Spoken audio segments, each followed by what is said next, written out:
Hey there, welcome back to another video. This time around, it is my review of the 1984 crime epic Once Upon a Time in America. Now, before I get around to sharing more of my thoughts on this film, I would like to give a special shout out to Brian for requesting this review. And if there's another film, TV show, or topic that you'd like to see me discuss in the future, feel free to donate to either my PayPal or to my Patreon. The link to both is in the video description down below, and I will try to get to your requests as soon as I possibly can. Now, Once Upon a Time in America is a film with a rather unique history. So, it's a passion project of the film's director, Sergio Leone. He read this novel, this historical novel, that's based on true events or true recollections, but is a bit of historical fiction, called The Hoods by Harry Gray. And he was a huge fan of that, and he wanted to make a film based on that novel. But there was another producer and someone else in Hollywood at the time that already had the rights to The Hoods, and Dan Curtis. And so you had to wait until there was a deal that could be made with Dan Curtis so that he could get the rights to film the Hoods or utilize the Hoods for a feature film away from Dan Curtis. And so how that happened is Leone and I believe his contacts, they made a deal, and that's how Burnt Offerings came to be, because that wound up becoming a production from some of the people that Leone was close with and associates with, and that enabled Once Upon a Time in America to ultimately get made. And the thing is, though, it was a film that was, I wouldn't necessarily say it was in development hell for a while, but it was just a movie that was in a very long gestation period for a considerable amount of time. Leone wanted to do it, but then he wound up doing other projects. He didn't quite have the entire script or everything outlined exactly what he wanted to do.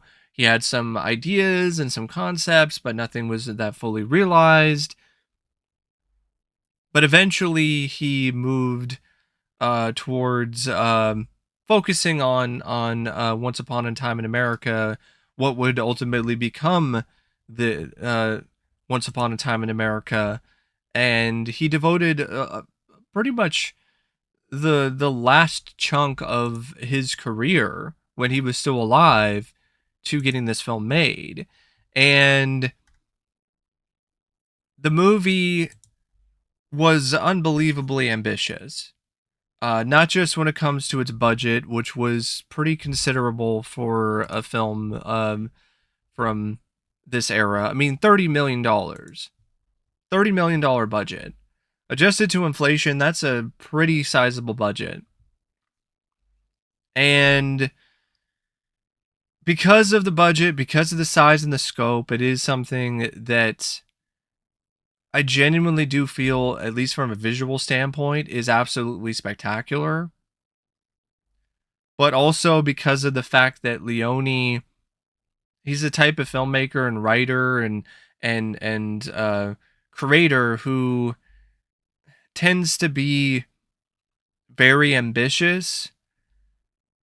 It leads to a film that, to me personally, just doesn't quite click. It's like one of those movies where you see the ambition, you see what the director is trying to do, you see what the writers are trying to do with it, but it doesn't quite gel together. And I think a large part is because Leone's initial concept for this was so ambitious that it was honestly pretty unrealistic. So his initial plan for this was to make it two films, two 3.5 hour long epics, and it would be like a total of 6 or 7 hours. And there's no way at this point in time that that was ever going to be something that any production company or any producer was ever going to fund. When he brought that up to his producer basically laughed in his face. And so then he had to change things around and change his approach and make a compromise. And the compromise that he made was still really ambitious and still really difficult. Uh, and what he ultimately decided upon is a shorter epic, a more condensed singular epic, but it's still going to be 3 to 4 hours long. And I get it. I understand why this film has the reputation that it does with critics, especially when it comes to its style, its flair, and Leone's contribution to it as a director. Like, his direction in this is nothing short of amazing. This is a spectacular film when it comes to its visuals. Like, this is a movie that has some wide shots that'll just make your jaw drop.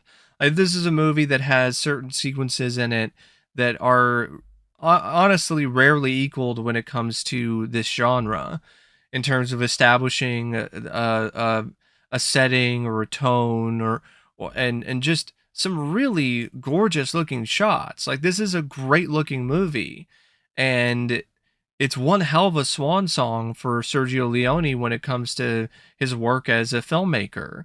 Uh, and it's even more impressive when you consider that he was pretty up there when it comes to his age when he did this film, and it didn't seem like he was struggling.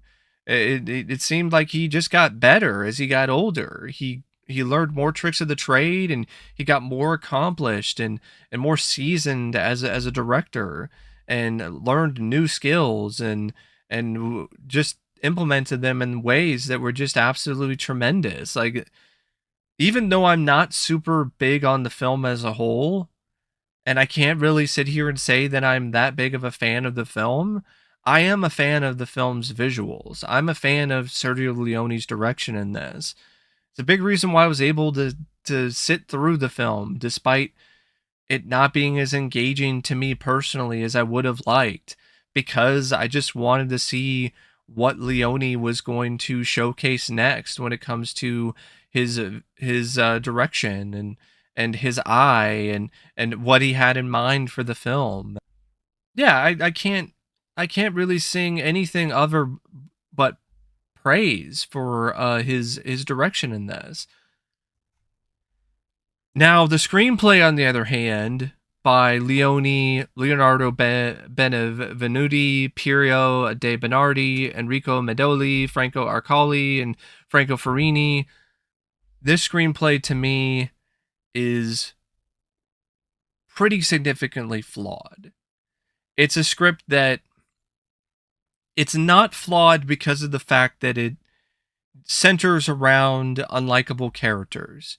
I see that rebuttal a lot where people will point out that the film has too many unlikable characters, especially when it comes to the protagonist David, and they say things like, well, not every film has to have likable characters. That's what makes it interesting. The fact that it's different. That's not its main problem. It's, in my opinion, still kind of an issue because of the fact that there's not really a balance there. Everyone is just a varying degree of shitty when it comes to their characterization. There's very few people who have any significant amount of screen time in this story and in this film who aren't incredibly flawed in one way or another. And to me, that does represent a problem. Uh, a lot of people point out when there's a film that has too many perfect characters that are too much of a goody two shoes, characters who don't really have a lot of nuance or dynamic to them because of the fact that they're too perfect. Well, I think the same thing can apply to characters like in Once Upon a Time in America, where they're too flawed. So either extreme to me is equally as problematic when it comes to the strength of a script and a story. And I feel that Once Upon a Time in America suffers from that. I really do. It suffers from this imbalanced when it comes to its characterization and the way that these characters are awful and ugly and despicable. It's not entertaining. And I know that's the point, but it just adds to the overall tedium and the slow slog of the story, because it's another reason why you're not really that fully invested in what's happening. And speaking of being invested, for a film that's nearly 4 hours long and had another cut that's even longer than that, there's not a lot that happens. It's a very simple story that's drawn out way too much. It deals with a group of men, young men in particular, who when they were kids, they did bad things. They were criminals. Then when they grew up, they continued to do bad things and they were still criminals. Then there's one of those kids who is now older and now gray and wrinkled and is having remorse and thinking back on his life and his life of crime and thinking about the mistakes that he made along the way. And that's all, that's it. That's all that you really have when it comes to core tenets or core concepts of this film story. That's worth like 2.5 hours. That's not worth 3 hours and 49 minutes of running time. There's a lot of moments in the script that don't really add anything to the story. They're just there as padding and as filler. They don't move the plot along. They don't really add anything in terms of extra depth for some of these characters, which is another problem with the script, the lack of depth. I mean, other than Max and David, there really isn't much depth at all when it comes to anyone else. And there's a little bit that's going on with Deborah, but other than those three, like when it comes to the other members of Max's gang and David's friends from childhood, especially when it comes to them being adults, there's no depth to speak of. And it just makes things more tiresome to sit through this story and watch it unfold, because there's not a lot there to reward you for your time. And for a gangster film, there's not a lot of gangster stuff that happens for the 3 hour and 49 minute runtime. There's a couple heists. I think there's only like one significant heist scene on camera that you see on screen. The rest is stuff that they're talking about, but you never actually see it happen. There's maybe one or two shootouts, and some of them are really well done. Like the shootout in the, I think it was some kind of, I don't know if it was a feather factory, but that's kind of what it looked like. But that whole sequence was brilliant in terms of the way that it was shot and executed. And other than that sort of bits and pieces when it comes to gangster stuff, that's really all that you get. So in comparison to some of these other gangster films that this is supposedly so much more superior to, there's not really a lot of the gangster stuff that you're looking for out of a gangster film, to be perfectly honest. A lot of it is very sentimental. A lot of it is also very interpretive and up to interpretation when it comes to certain elements, like the whole bit with David when he's an old man. It's kind of insinuated that it might not actually even be a real thing. It might just be some kind of opium-induced dream, and it never really happened. And there's not a lot of that. There's only like a little bit of that art house kind of sensibility or approach when it comes to the script. So it just comes across as very forced and out of place to me. Like so much else of the movie, so much of the rest of the running time is pretty straightforward.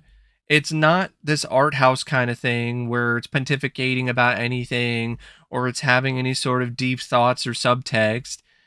And then out of nowhere, it has stuff with a twist at the end involving one character's demise that's just very ambiguous and surreal. And then you have the ending, which makes it possible that a good chunk of the movie, a good chunk of the 3 hour and 49 minute runtime is just a dream and that never really happened, which makes the film and its pretty slow slog of a pace a little more frustrating, because if that is the case, that there's a whole chunk of this that never happened, I don't think that's brilliant. I think that's annoying. Like, oh yeah, by the way, those scenes that just added to an already incredibly long and tedious, slow moving film, oh, they never really happened. It was all fake. And for some people, that makes it brilliant and makes it amazing and that makes it better. And teach their own when it comes to that.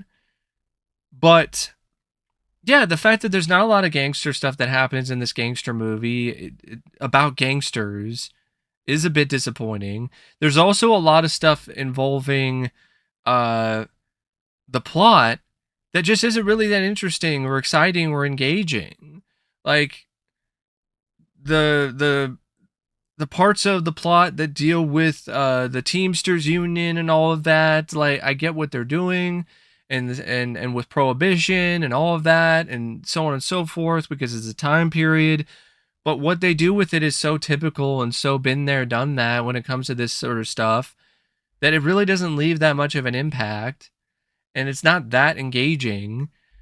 Neither is the stuff involving David as an older man finding the suitcase full of money, and there's this whole mystery about who is asking him to fulfill a contract, and who is this mysterious Mr. Bailey, Secretary Bailey, and that really wasn't that interesting to me.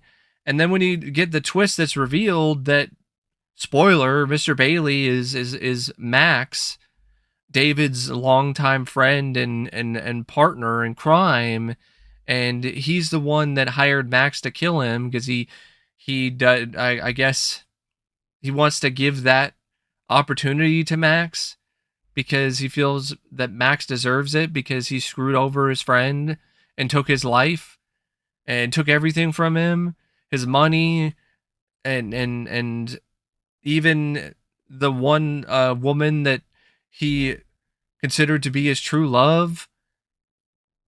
But the film doesn't really do anything with that story wise.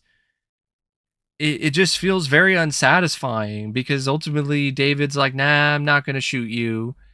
And then you get the whole surreal, dreamlike sequence that people praise, but I thought was just out of place and just strange. And just another reason why this whole subplot of the film just is just not satisfying at all. Because this guy walks out, it could be Max, might not be, walks out, there's a truck that drives by, and then the guy disappears like he's a ghost. He disappears into thin air. And David's looking in the back of the truck and thinking that maybe he got grinded up with all the vegetables, but he doesn't see any blood or anything. And so you're like, okay. So you don't even get a satisfying conclusion to that subplot involving Mr. Bailey. Even if it is a dream, it's still not satisfying because either way, it feels like a waste. It feels like wasted time and a wasted investment in the plot and this particular subplot because it doesn't lead to anything. And there's a lot of stuff with the script that just feels very unrewarding and unremarkable to me. For instance, the whole bit that makes up a good chunk of the last hour of the movie, which is about Max and David being at each other's throats and being rivals, and then David eventually turning him in, and that leads to the death of his fellow friends in crime. who get killed by the feds. And that sets up the whole twist where it seems like Max is dead, but it's not. He set up things so that he faked his own death. So then he started a new life years later as Mr. Bailey. And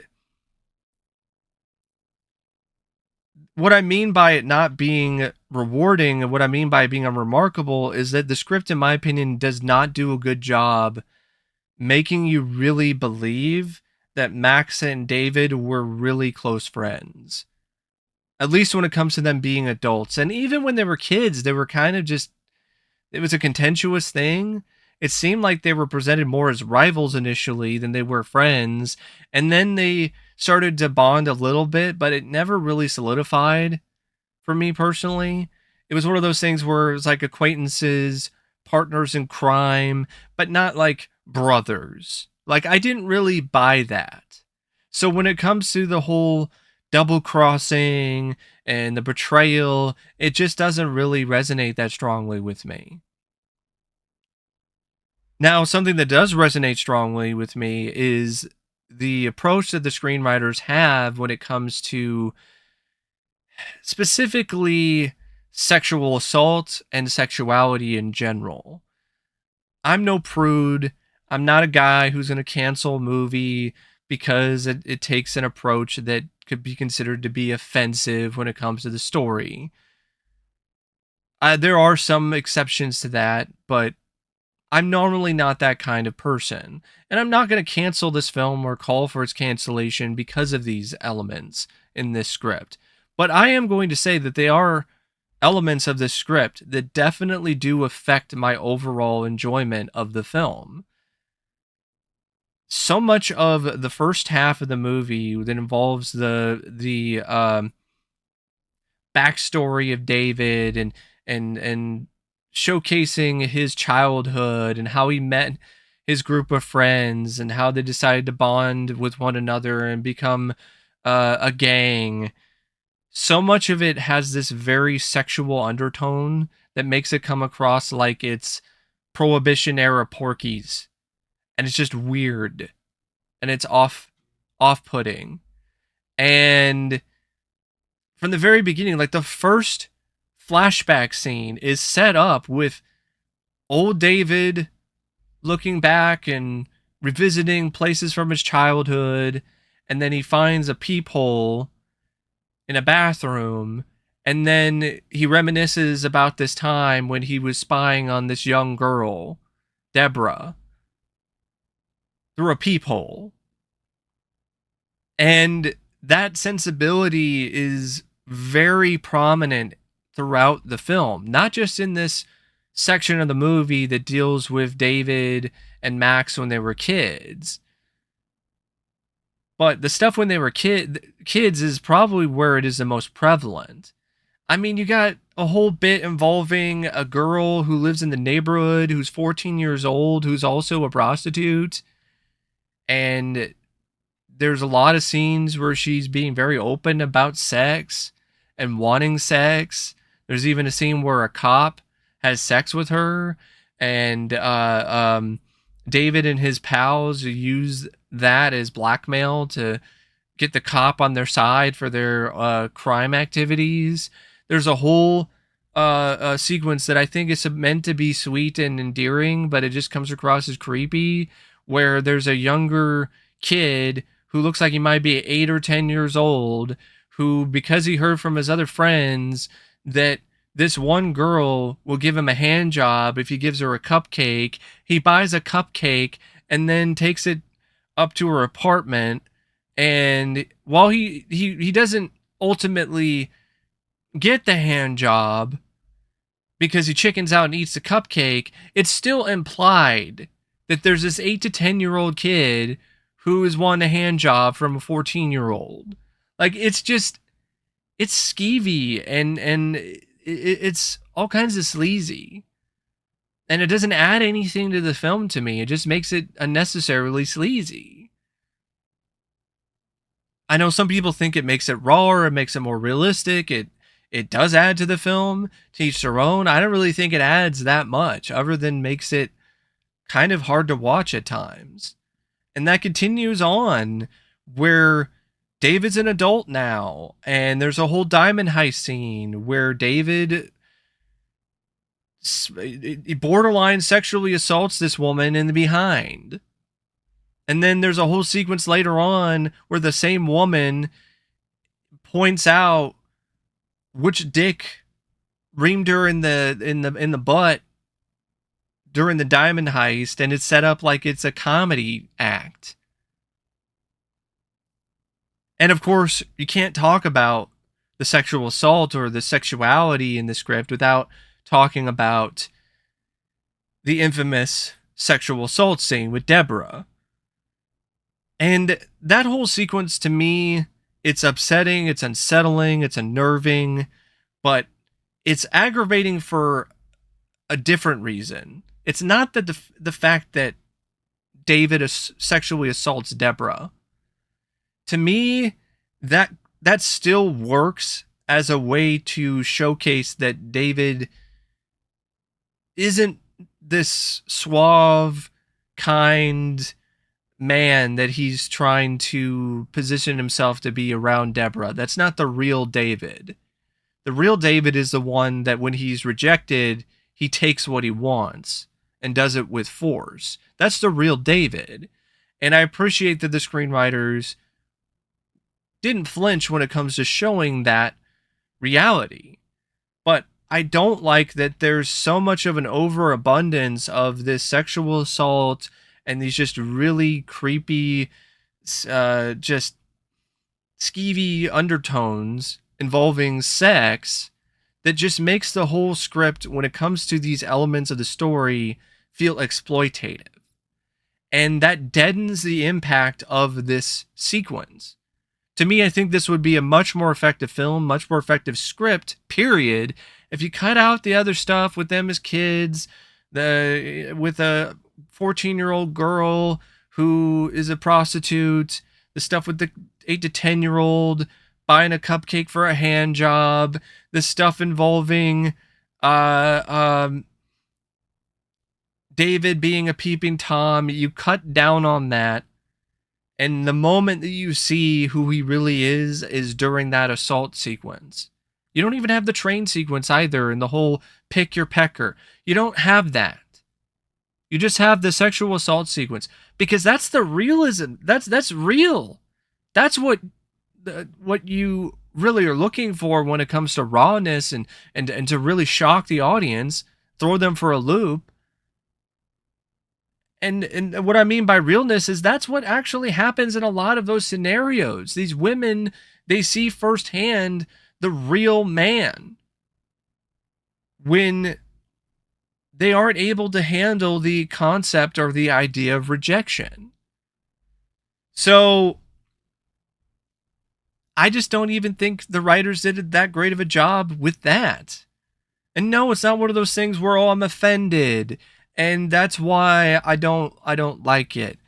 Like I said, I'm okay with the assault sequence being in there as is. I just think that there's so much of an overabundance of this kind of stuff throughout the film that it just comes across as exploitative, and as a result, it makes you desensitized. And I don't really think that's the right approach for this kind of plot point. I really don't. And if that isn't problematic enough, like, there's other things about this script that just have potential, but they're never fully realized. And it's also frustrating because of the fact there are things in the script that are realized that are really strong.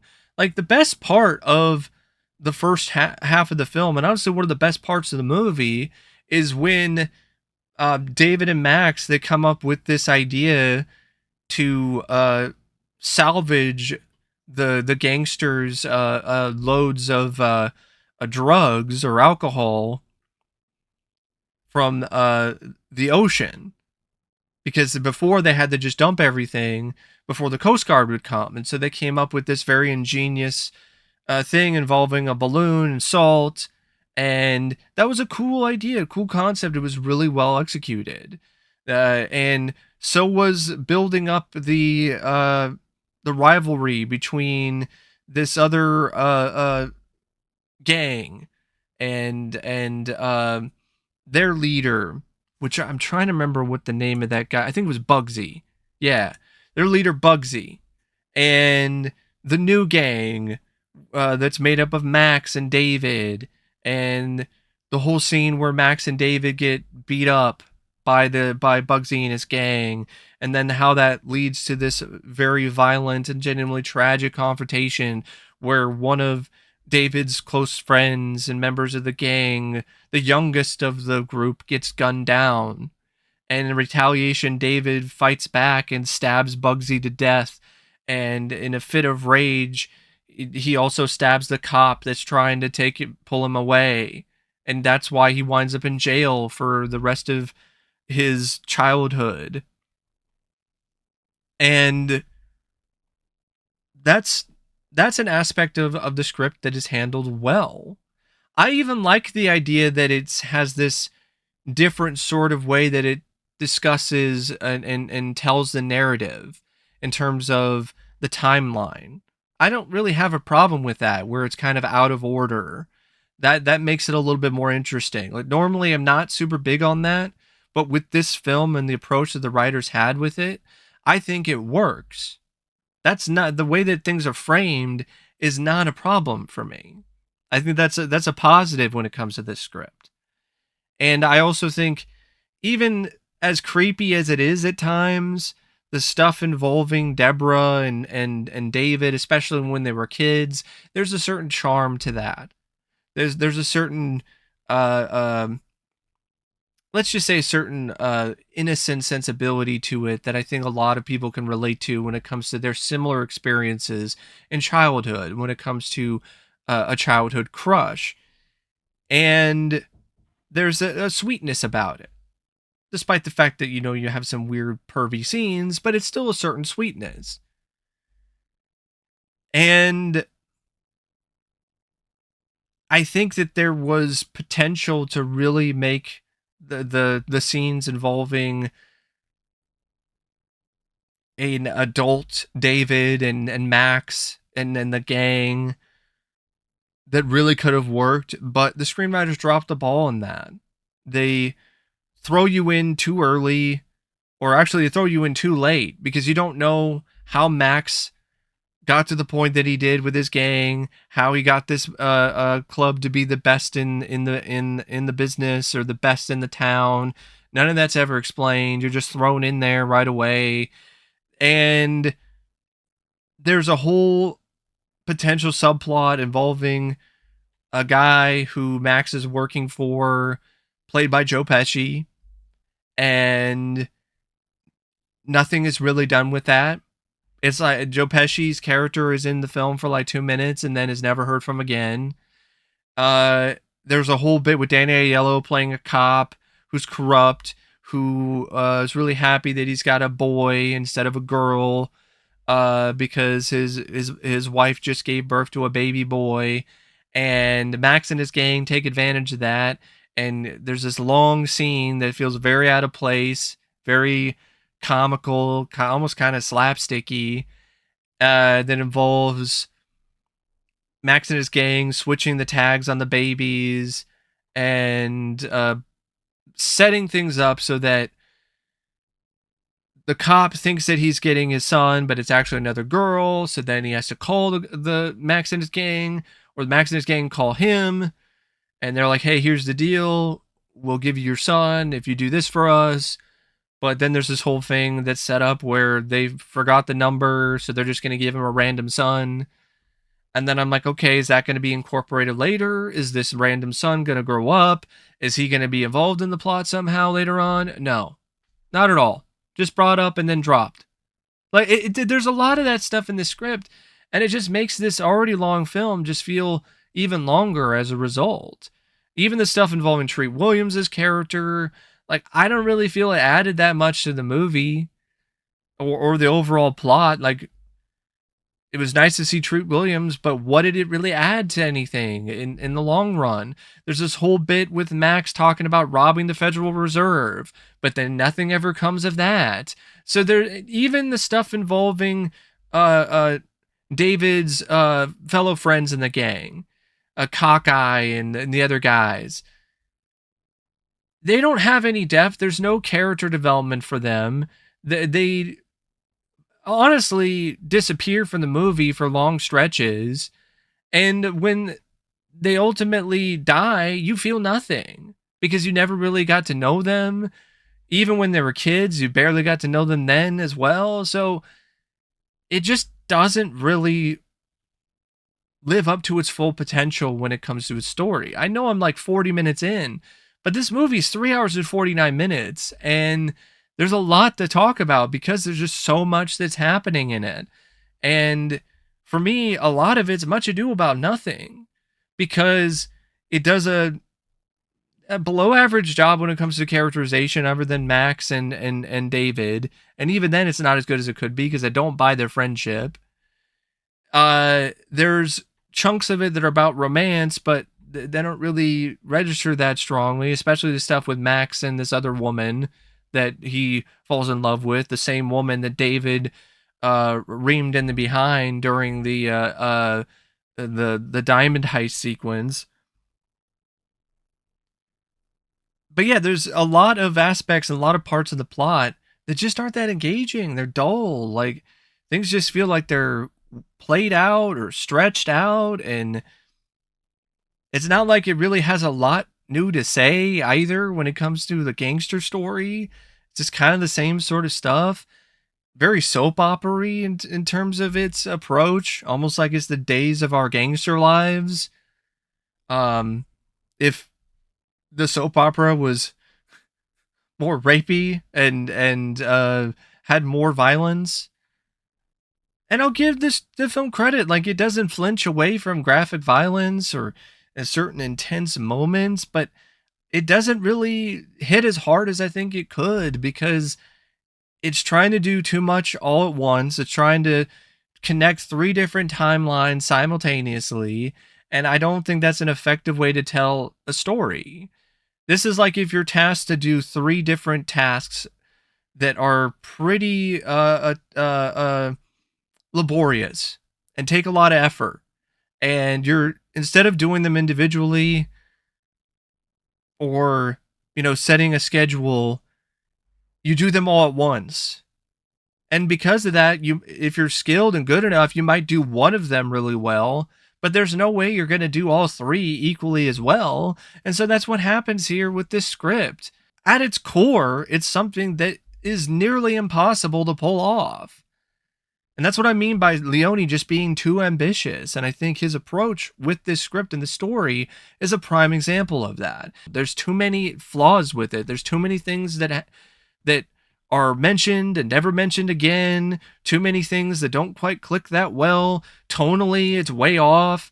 You got tough gangsters saying lines like, "We don't give a fart about the workers." I don't know about you, but that's distracting, and that doesn't work. You got a tough gangster pouring gasoline on Treat Williams and trying to act tough, and he's saying, "We don't give a fart about the workers." That's what I mean. It's just so inconsistent, this script, in a multitude of different ways. And I'm talking about the European cut. I'm not talking about the butchered theatrical version. And the cast, pretty good. De Niro, I thought, was pretty solid as David. I don't think it's one of his best performances. I think he's done better work in Goodfellas and Casino and other films. But it's still a good performance. He does the best that he can with this character who's honestly kind of difficult to really make stand out. James Woods, he's also good as Max. Seems like James Woods' contribution, though, is kind of minimal. Because half of his performance is just him being an angry asshole. Like early on, when he first meets David out of prison, it's a fun role. It's a fun performance. There's charisma, there's charm. and then it's dropped, and now he's just bitter and jealous and angry, and it's just it just feels like a very one note performance. And I genuinely do feel he's done a lot better in other films performance wise than what he did here, but it's still fine. Elizabeth McGovern, she's not the strongest actress in general, but it's still a pretty decent performance by her as Deborah. Joe Pesci, he was great as Frankie in the 2 minutes of screen time that he had in the movie. The scenes with Joe Pesci and Burt Young, that is a great sequence. That was like a really well written sequence. It actually made me laugh when it comes to the cock insurance bit.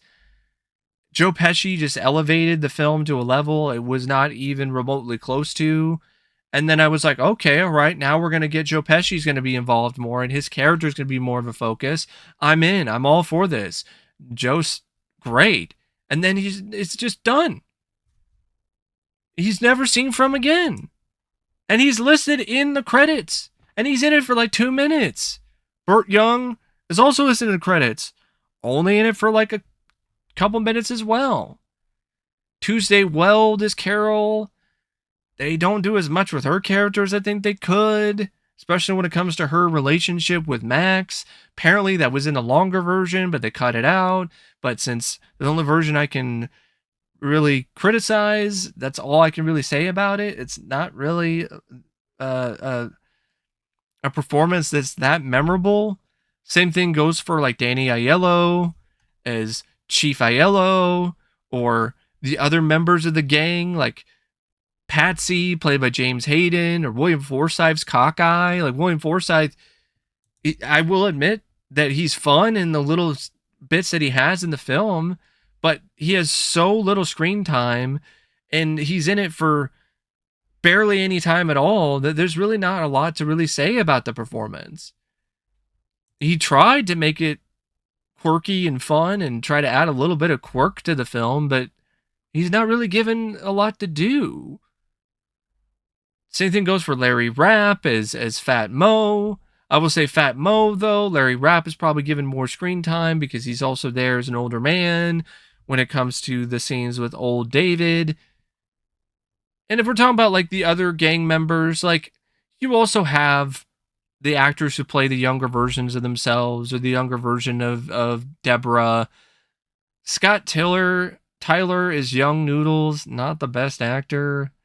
Honestly, a lot of the kid actors were pretty poor, not that great. I would say Rusty Jacobs was the best one out of them as young Max. And Jennifer Connelly is young Deborah in her first film role. Her role in this is why she ultimately got the attention of Dario Argento to do Phenomena. And, Adrian Curran is young Cockeye. Brian Bloom is young Patsy. Just, not really a lot to say about that. And I'm trying to remember. Yeah, you got Treat Williams who plays Jimmy Conway, but he's like barely in it. There's not really a whole lot to say about his performance. Noah Moazezi is Dominic. He did a good job playing the role of the younger member of the group.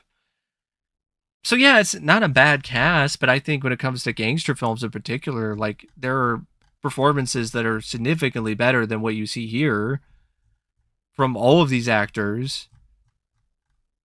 especially Robert De Niro, and it's got a really great look to it. I mean, the cinematography by Tonino Deli Colli is absolutely astonishing. It's a gorgeous looking film. The editing by Nino Baragili is there. I think it's pretty good, definitely above average, but I think could be a bit better. Some shots could be edited a bit tighter. The music by Ennio Morricone, I know it's got a lot of praise. I think it's got its positives, but I think it's too repetitive. And I think tonally, it doesn't always mesh with the film. I would have liked to have heard a little bit more variety when it comes to score, and also just have things connect a little bit better tone-wise.